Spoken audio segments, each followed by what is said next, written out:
The bread discourse ends with Jesus' words to his disciples, who are offended. They are so offended that some of them actually leave. In all probability, this reflects the reality of the storytelling situation when John recited the gospel.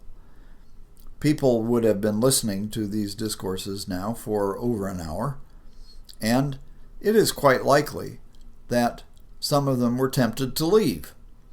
And so John builds that into the story, that there were some of those who were interested and who had stuck around and followed Jesus who left. Well, that's a very real possibility, and especially with these provocative words, that some people in John's audience left, and that this is a dimension of what is being described in this discourse. Is Jesus, as the storyteller, responding to and reacting to all those who were still staying and saying, do you too want to get up and leave? If so, go. The only ones who can fully participate in this are those whom the Father has called. So if you need to go, then go. The focus of his interpretation of these words is about spirit, that it is the spirit that gives life, that the flesh is useless. And so this makes essential a spiritual interpretation or hermeneutic for Jesus' words about eating my flesh and drinking my blood. All of this is about spiritual life. Another dimension of what is going on in this is the discernment of those who will believe. The audience is invited to examine their own response to Jesus and to discern whether or not they are among those who have been chosen by the Father to believe, or whether they are drawn to step away.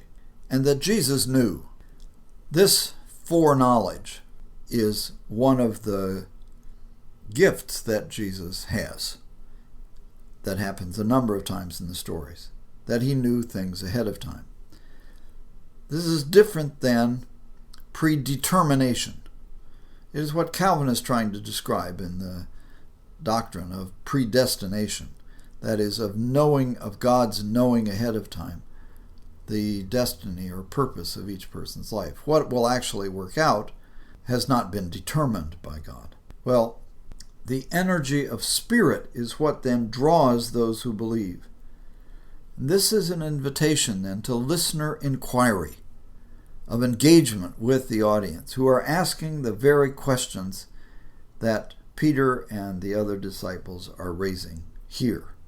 The reality of storytelling is probably that many left. And the question is, do you too want to leave? In this, the audience is invited to identify with the disciples, and specifically with Simon Peter, whose response is, Lord, to whom do we go? You have the words of eternal life. So they want to stick around, both to hear Jesus' words, but also to be part of the community. And the audience is invited to identify with the disciples in that response.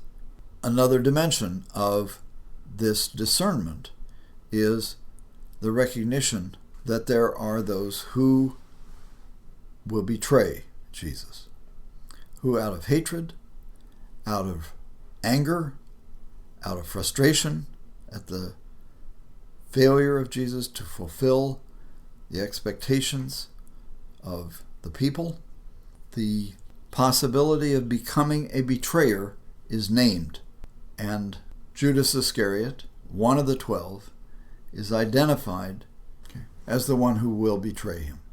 This is another dimension of listener discernment. Listeners can then ask themselves, how do I feel about this man? Am I tempted to betray him, or do I follow him and continue to listen to what it is that he is saying and move toward the possibility of being one of his disciples?